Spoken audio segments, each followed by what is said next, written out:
പറഞ്ഞത്.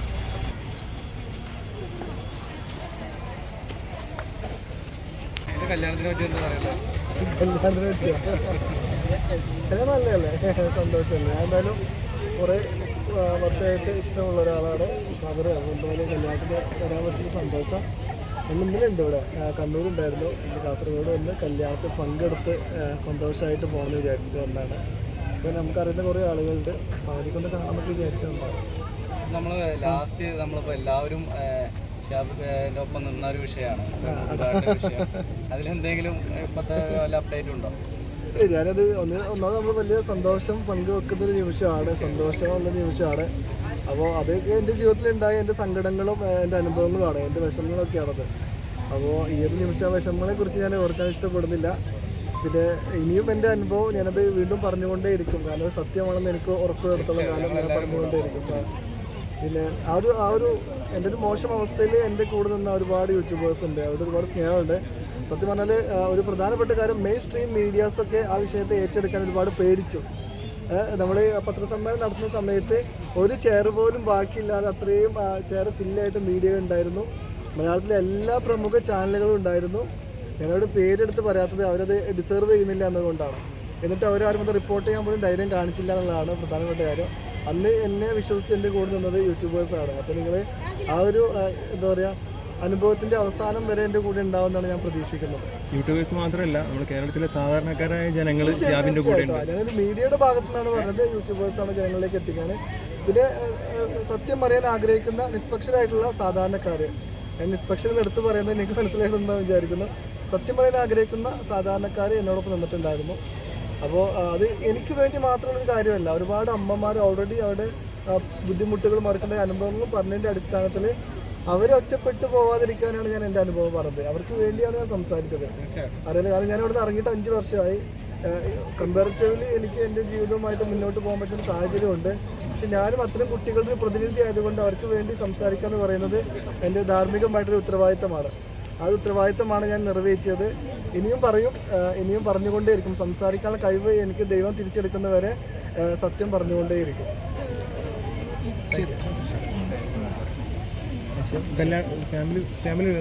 ഇല്ല, ഞാൻ മാത്രമേ വന്നിട്ടുള്ളൂ. നമ്മുടെ ഒന്ന് പ്രോഗ്രാം ഉണ്ടായിരുന്നു കണ്ണൂർ, അപ്പോൾ അതുകൂടി കഴിഞ്ഞ് ഞാൻ നേരെ വന്നിട്ട് പോകാൻ വിചാരിച്ചാണ്. എന്നാലും സന്തോഷം. വീട്ടിൽ കൂട്ടിയിരുന്നതെന്ന് പക്ഷെ ഇന്നത്തെ വീഡിയോയിൽ പറയുന്നത് ഞാൻ പറഞ്ഞിട്ടാണെന്ന്. അതുവരെ പറഞ്ഞത് മുതുകാടത്തേർ പറഞ്ഞിട്ടല്ല, അമ്മയുടെ ഇഷ്ടത്തിന് കൂട്ടിയാണ്. അപ്പോൾ അവരിങ്ങനെ അവർ പറയുന്നുണ്ട് ഷിയാബാണ് ചാരാൻ പറഞ്ഞു എന്നുള്ളത്. അതില് അല്ല, അതെന്താ വെച്ചാൽ അവരുടെ നിവൃത്തികേടുണ്ട്. അപ്പോൾ ചിത്രാമ്മയും കുറച്ച് മുമ്പിട്ടൊരു വോയിസ് ഉണ്ടായിരുന്നു, ഒരു അമ്മയുടെ വോയിസ്. ആ അമ്മ ഇപ്പോൾ പറയുന്നത് അമ്മയ്ക്ക് അവിടെ ഭയങ്കര കംഫർട്ടബിൾ ആണെന്നാണ്. പക്ഷേ അമ്മ ചിത്രാമ്മയ്ക്ക് പേഴ്സണലി അയച്ച മെസ്സേജിലൊക്കെ പറയുന്നുണ്ടായിരുന്നത് ഭയങ്കര ബുദ്ധിമുട്ടാണ്, കഷ്ടപ്പാടാണെന്നൊക്കെ പറയുന്നുണ്ടായിരുന്നു. അപ്പോൾ പേഴ്സണൽ ലൈഫിൽ ഈ പറയുന്ന അമ്മമാരൊക്കെ ഈ പറയുന്ന ഡോർ അടക്കാൻ പറഞ്ഞു പറയുന്ന അമ്മമാരും ദീപ എന്ന് പറയുന്ന അമ്മയും ശ്രീലക്ഷ്മിയുടെ അമ്മയൊക്കെ എന്നോട് പേഴ്സണലി ആയിട്ട് വോയിസുകളൊക്കെ ഞാൻ ഓൾറെഡി ഇട്ടിട്ടുള്ളതാണ്. ഇനിയും വോയിസുകൾ അവർ പറയുന്നുണ്ട്. അപ്പോൾ നമ്മൾ അവരെ നിവൃത്തിയോട് കൊണ്ടായിരിക്കും, നമ്മൾ അവരെ ബുദ്ധിമുട്ടിക്കുന്നില്ല. അതുകൊണ്ടാണ് ഞാൻ അതിനൊന്നും മറുപടി കൊടുക്കാത്തത്. ഇത് മറുപടി പറയേണ്ടത് ഗോപിനാഥ് മുതുകാടല്ലേ. അദ്ദേഹത്തിന് സംസാരിക്കാനുള്ള കഴിവ് നഷ്ടപ്പെട്ടിട്ടില്ല എന്നാണ് എൻ്റെ വിശ്വാസം.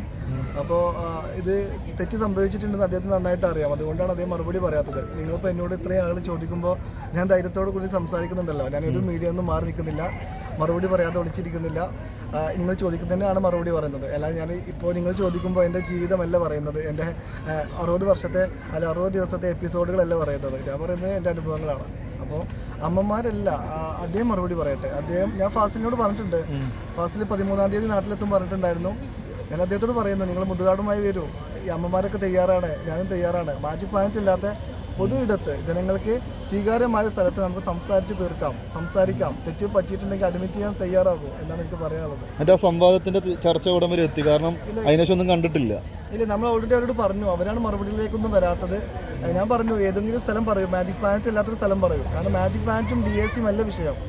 ഞാൻ ഉണ്ടാകുന്ന സമയത്ത് DSC അവിടെ ഇല്ല, അവിടെ എംപവർ എന്ന് പറയുന്നൊരു പ്രോഗ്രാമാണ്. ആ പ്രോഗ്രാമിലുള്ള അമ്മമാരുമായി ബന്ധപ്പെട്ടാണ് ഞാൻ അവിടെ നിന്ന് പോരേണ്ടി വരുന്നത്.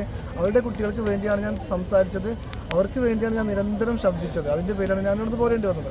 അപ്പോൾ ആ അമ്മമാരും ഇപ്പോൾ അവിടെ നിന്ന് ഇറങ്ങിയ അമ്മമാരൊക്കെയാണ് സംസാരിക്കേണ്ടത്.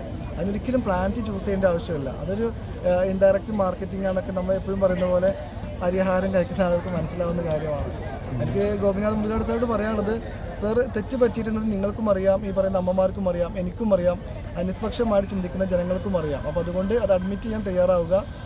നിങ്ങൾക്ക് ആഗ്രഹമുണ്ടെങ്കിൽ, ധൈര്യമുണ്ടെങ്കിൽ എന്ന വാക്ക് ഞാൻ ഉപയോഗിക്കുന്നില്ല, ധൈര്യമുണ്ടെങ്കിൽ എങ്ങനെ നിങ്ങൾ വരൂ, നമുക്ക് സംസാരിക്കാം, നിങ്ങളുടെ തെറ്റുകളെ ഞാൻ ചൂണ്ടിക്കാണിച്ചു തരാം, അത് തിരുത്താൻ നിങ്ങൾക്ക് അവസരമാണ്, തെറ്റ് പറ്റിയിട്ടുണ്ടെങ്കിൽ അഡ്മിറ്റ് ചെയ്യാൻ നിങ്ങൾക്ക് അവസരമാണ്. അല്ലാതെ നിങ്ങൾ മാറി നിന്നിട്ട് കാര്യമില്ല, ജനങ്ങൾ ചോദിച്ചുകൊണ്ടേയിരിക്കും. കാരണം ഇത് ജനങ്ങളുടെ കൂടി നികുതി പണത്തിൽ നിന്നാണ് ഗവൺമെൻറ് നിങ്ങൾക്ക് പണം തരുന്നത്.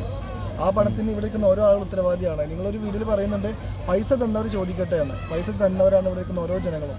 ഞാനടക്കമുള്ള ഓരോ ആളുകളും വാങ്ങുന്ന ഓരോ സാധനങ്ങൾക്കുമുള്ള നികുതിയിൽ നിന്നായിരിക്കാം ഒരു പക്ഷേ നിങ്ങൾക്ക് ഗവൺമെൻറ് തരുന്ന ലക്ഷങ്ങളും കോടികളൊക്കെ. അപ്പോൾ അതുകൊണ്ട് ആ പണം എങ്ങനെ ചിലവഴിക്കുന്നതെന്ന് അറിയാൻ, ഗവൺമെൻറ്റിൻ്റെ പണം എങ്ങനെയാണ് നിങ്ങൾ ഉപയോഗിക്കുന്നതെന്ന് അറിയാൻ ഇവിടെ നിൽക്കുന്ന ഓരോ സാധാരണ പ്രജകൾക്കും സാധാരണക്കാരനും അവകാശമുണ്ട്. അവർ ചോദിച്ചുകൊണ്ടേയിരിക്കും. അതിന് നിങ്ങൾ ധൈര്യമുണ്ടെങ്കിൽ മറുപടി പറയുക, എന്നിട്ട് നിങ്ങളുടെ 60ാമത്തെ വയസ്സിൻ്റെ ആഘോഷം ആഘോഷിക്കാൻ തയ്യാറാവുക എന്നുള്ളതാണ് എനിക്ക് പറയാനുള്ളത്. തീർച്ചയായും. നന്ദി ശിവ. Thank you.